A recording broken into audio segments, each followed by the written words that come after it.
कौटुंबिक वाद हा कुटुंबातल्या घरामधलाच असतो.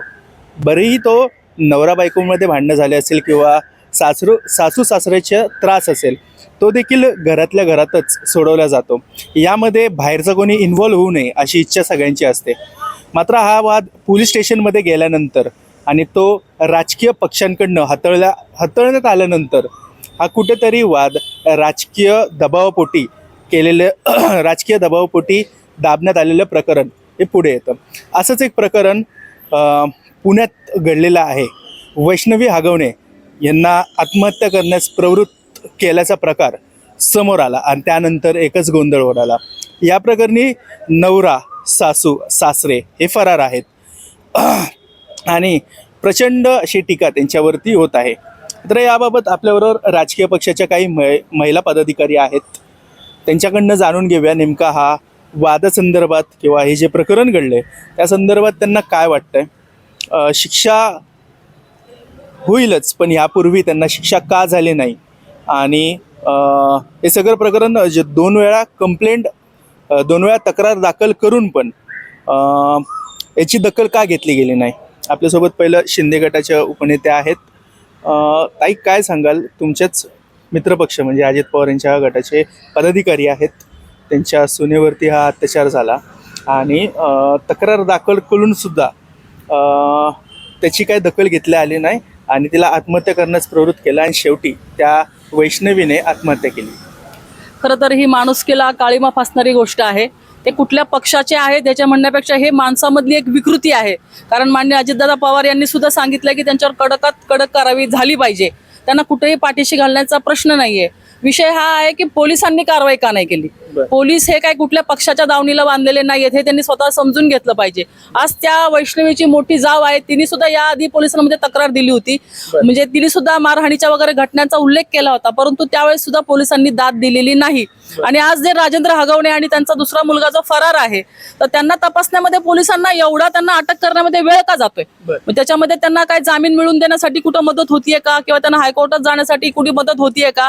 अत्यंत निंदनीय ही घटना आहे. पुण्याचं नाव संपूर्ण महाराष्ट्रामध्ये खराब या लोकांमुळे झालेलं आहे. त्यांना तर अटक झालीच पाहिजे. आम्ही उद्याचा अल्टिमेटम देतोय. उद्यापर्यंत जर अटक झाली नाही तर त्या बावधन पोलीस स्टेशन असेल किंवा हगवण्यांचं घर असेल या ठिकाणी मोठं जनआंदोलन आम्ही उभं करणार आहे आणि लवकरात लवकर यांना अटक करून यांना म्हणजे मला तर मृत्यू म्हणजे तो खूनच वाटतोय. कारण तिच्या अंगावरती ज्या जखमा आहेत त्याच्यातनं ते सरळपणे दिसतं की तिला फासाला लटकवलं गेलेलं आहे. ते जरी प्रूव्ह झालं नाही तरी आत्महत्येस प्रवृत्त हे तर होणं काही अवघड नाहीये. त्यांना जन्मठेपेची शिक्षा मिळाली पाहिजे. एवढंच नाही तर त्यांना समाजामधनं बहिष्कृत केलं पाहिजे. कारण राजेंद्र हगवणेसारखा माणूस जो चष्मा मागतो, गॉगल मागतो, मोबाईल मागतो, ती सगळी फॉर्च्युनर तर ते अजितदादांनी चावी दिली असताना विचारलं होतं की ही तुम्ही मागितली का? ह्यांनी दिली आहे. म्हणजे आपल्या समाजामध्ये उजळ माथ्याने हुंडाबळीची प्रदर्शन करून दिलं जाते, हे कुठेतरी थांबलं पाहिजे. अशा शासनाकडनं काही पावलं उचलली गेली पाहिजेत की सिंगल लाईन तक्रार आली तर त्याच्यावरती लवकर कारवाई झाली पाहिजे. आज मुली किंवा मुलीच्या माहेरची लोक हे संसार तुटू नये किंवा मुलीला आपल्या म्हणजे त्यांनी टाकून देऊ नये या भावनेतनं ते थोडंसं दुर्लक्ष करताना दिसतात. समाजामध्ये त्यांना राहायचं असतं म्हणून दुर्लक्ष केलं जातं. परंतु हगवण्यासारखी जी माणसं आहेत, जी माणूस म्हणून घेण्याच्या लायकीची नाहीत, त्यांना कुठलीही दया माया दाखवू नये असं आम्हाला वाटतंय. आणि लवकरात लवकर ही सगळी प्रतिक्रिया तुम्ही व्यक्त केलेली आहे, संतापजनक ही प्रतिक्रिया तुम्ही व्यक्त केलेली आहे. मात्र यापूर्वी असे प्रकरण घडलेले आहेत. जर आपण ही केस पाहिली दीनानाथ मंगेशकरमधली भिसे कुटुंबियांची, त्यांना देखील कुठेतरी प्रशासनाकडनं मदत मिळाल्याचा प्रकार समोर आलेला आहे. जरीही कायद्याच्या बाजूने ते योग्य असतील पण कारवाई व्हावी अशी समस्त जनभावनातनं अपेक्षा होती. मात्र त्यानंतर कारवाई कुठे झालेली दिसली नाही. त्यानंतर सुद्धा शंतनू कुकडेचे प्रकरण पुढे आलं. यातही फक्त राजीनामे घेतले जात आहेत या सरकारच्या काळामध्ये आणि कारवाई जी आहे जी होणं अपेक्षित आहे ती होत नाही आहे. निश्चितपणे कायदे कडक आहेत परंतु कायद्याची अंमलबजावणी होताना दिसत नाही किंवा त्याला उशीर होतो, ही बाब सत्य आहे. परंतु आपल्याकडे कारवाई करत असताना पुराव्याअभावी किंवा कोर्टाची जी लेंदी प्रोसिजर आहे त्याच्याने सुद्धा बरेचसे लोक कोर्टात जायला नको म्हणतात किंवा पोलीस स्टेशनमध्ये जायला नको म्हणतात. आपण बघतो 100% गुन्ह्यांपैकी फक्त 20% गुन्हे नोंदवले जातात. 80% तर गुन्हेगार हे राजरोसमध्ये फिरतायत कारण लोकांना विश्वास वाटत नाही. त्यासाठी तातडीने अंमलबजावणी किंवा त्यांच्यावरती कारवाई होणं अपेक्षित आहे. आज जे ही आपली वैष्णवी आहे तिच्या बाबतीत जर ही घटना घडली नाही, जर त्यांना अटक होऊन त्यांच्यावर जर त्यांना जन्मठेपेची शिक्षा झाली नाही किंवा कडक कारवाई झाली नाही तर इथून पुढे म्हणजे मुलीचे वडील लग्न करत असताना पूर्णपणे या गोष्टीवरती विश्वास ठेवून चालणार नाहीत की समोरची व्यक्ती आपल्या मुलीला त्रास देणार आहे का मग अजित पवारांच्या विरोधात आंदोलन का नाही करणार? अजित पवारांनी आज क्लिअर केलेलं आहे की आमचा त्याच्याशी संबंध राहणार नाहीये. आम्ही त्याला पदाधिकारी होते ते यापूर्वी पदाधिकारी नेमताना किंवा इलेक्शनच्या टायमिंगला जरी घेताना असतील आपण पदाधिकाऱ्याचा मागे पुढे बघून पाहतो. पदाधिकारी अनेक काळ होते मात्र या संबंधित त्यांना माहिती असावी असं वाटत नाही का? नाही, आता बघा लग्नाला नेत्यांना सगळेजणच बोलवतात, मग सगळ्या पक्षाच्या नेत्यांना बोलवतात. त्यावेळेस आपल्याला कळत नाही की हे आपल्याला लग्नाला बोलवतात की हे सुनेला नीट नांदवणार आहेत की नाहीये किंवा मुलीला नीट चांगल्या घरात दिले की नाही हे काही नेत्यांना माहिती नसतं. पण जेव्हा आता अजितदादा स्वतः म्हणजे मोठे नेते आहेत त्यांनी कधी असं सांगितलं नसेल त्याला की तू तुझ्या सुनेला त्रास दे वगैरे. पण जेव्हा कधी त्यांना कळलं की ही एवढी गंभीर घटना आहे त्यांनी तातडीने सांगितलं की ह्याचा आमच्या पक्षाशी संबंध नाही, आम्ही त्याला बडतर्फ केलेलं आहे. याच प्रकरणासंदर्भात तुमच्याकडे येतोय. यापूर्वी असे 2 प्रकरण झालेले आहेत. कारवाई काय झाली नाही मात्र आश्वासनं दिली गेली कारवाई करू, कठोर कारवाई करू, जेलमध्ये टाकू, पण असं काय होताना दिसत नाही. तेच ना, सगळी आश्वासनं फक्त हवेत विरत जातात. या आश्वासनांना शेंडाना बुडखा असतो, काही उपयोग नाही हे फक्त असं बोलून. खरं तर या सगळ्या गोष्टींवरती अजून कडक कायदे करणं गरजेचं आहे. हुंडाबळीचा कायदा बघितला तर त्याच्यामध्ये केवळ 5 वर्षाची तरतूद आहे शिक्षेची, तर ती वाढवून कमीत कमी त्यांना 30 ते 35 वर्षाची शिक्षा झाली पाहिजे एवढी मोठी तरतूद असणं गरजेचं आहे. ही लोक आहेत ना हगवणे कंपनी, ही सहज सुटून बाहेर येऊ शकतात आणि कॉलर ताट करून पुन्हा समाजात वावरू शकतात. एवढे नालायक ही लोक आहेत. यांची विकृत मानसिकता या सगळ्या प्रकरणातून दिसलेली आहे. कारण हगवणे कुटुंबानं केवळ वैष्णवी हगवणेचा छळ नाही केलेला आहे तर याच्यामध्ये त्यांनी त्यांच्या मोठ्या सुनेचा सुद्धा तेवढाच छळ केला. प्रश्न आहे माझा की त्यावेळेस कारवाई होणं अपेक्षित होतं, त्या देखील 2 वेळा पोलीस स्टेशनला गेले होते, कारवाई काय झाली? मग ही कारवाई का होत नाही तर यासाठी पोलीस प्रशासन जबाबदार आहे.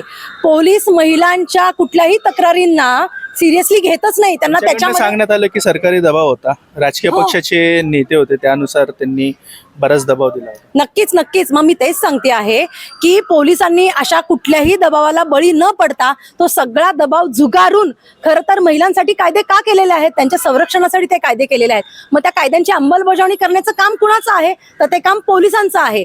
तर यासाठी पोलिसांनी कुठलाही राजकीय पुढाऱ्याचा नेत्याचा सगळा काही जो वरदहस्त आहे, जे काही वर्चस्व आहे ते झुगारून खऱ्या अर्थानं त्यांनी त्यांच्या खाकी वर्दीचा मान ठेवून काम करणं अपेक्षित आहे.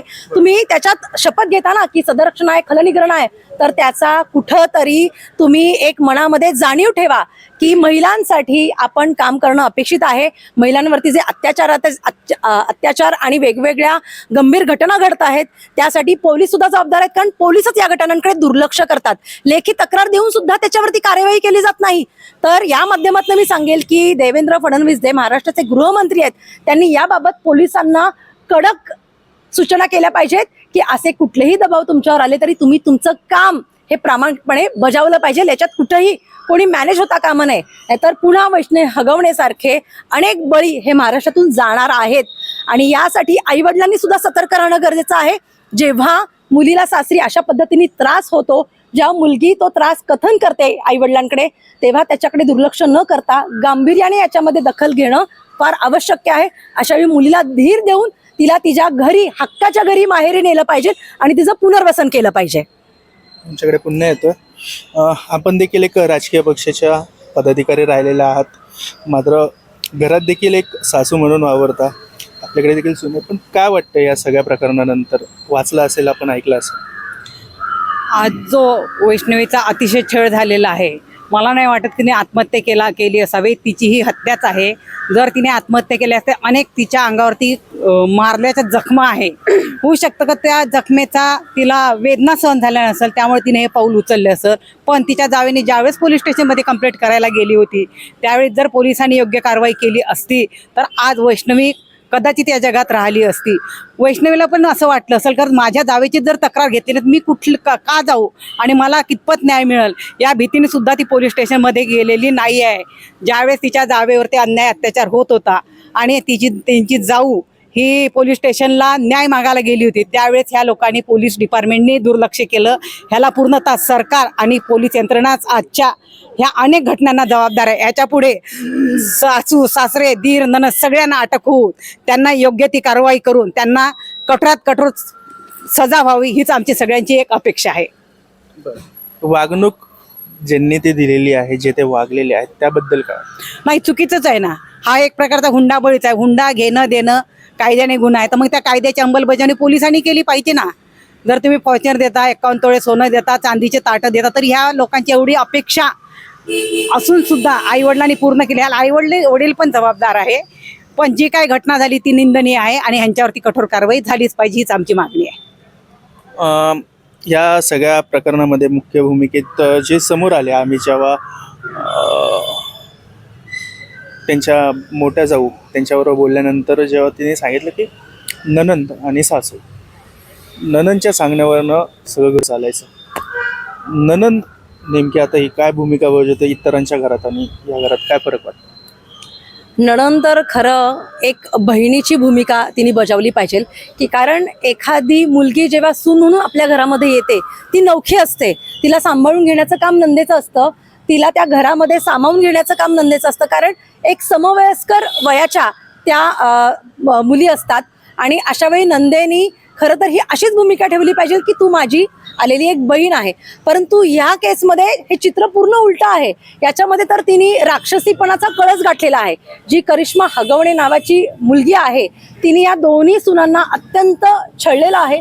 कारण वैष्णवी हगवणेचं सुद्धा तेच म्हणणं होतं, तिच्या आईवडिलांचंही तेच म्हणणं होतं आणि जी मयुरी जगताप आहे जी हगवण्यांची मोठी सून आहे तिचं म्हणणं देखील तेच आहे की मयुरी हगवणे आणि तिची सासू यांनी अतोनात त्यांचा छळ केला. खरं तर महिला म्हणून अतिशय निंदनीय वर्तणूक त्यांनी केलेली आहे. यांना म्हणजे शब्दात सुद्धा व्यक्त करू शकत नाही या दोन्ही बायकांबद्दल की आता काय बोलावं. बाई या शब्दालाच कलंक आहे. कारण तुम्हाला जर बाईचं व्यथा बाईचं दुःख जर कळत नसेल तर तुम्ही त्या लायकीच्याच नाही आहात. तुम्ही सुद्धा एका मुलीची आई आहात आणि एका मुलीची आई असताना सुद्धा तुम्ही दुसऱ्या मुलीच्या आपल्या कुटुंबात आलेल्या मुलीवरती जर असा अन्याय अत्याचार करताय आणि अगदी बिनधास्त तुम्ही समाजामध्ये वावरताय नाक मोठं करून तर हे अतिशय घृणास्पद आणि घाणेरडं वर्तणूक आहे. एकूणच संतापजनक प्रतिक्रिया आपण सर्व पक्षीय नेत्यांच्या महिला आघाडींकडनं ऐकलेल्या आहेत. मात्र याबद्दल कारवाई होईल का, फरार आरोपी हे अटकेत येतील का, हे आता पाहणं महत्त्वाचं असणार आहे. पुण्याहून मी आदित्य पवार, महाराष्ट्र टाइम्स.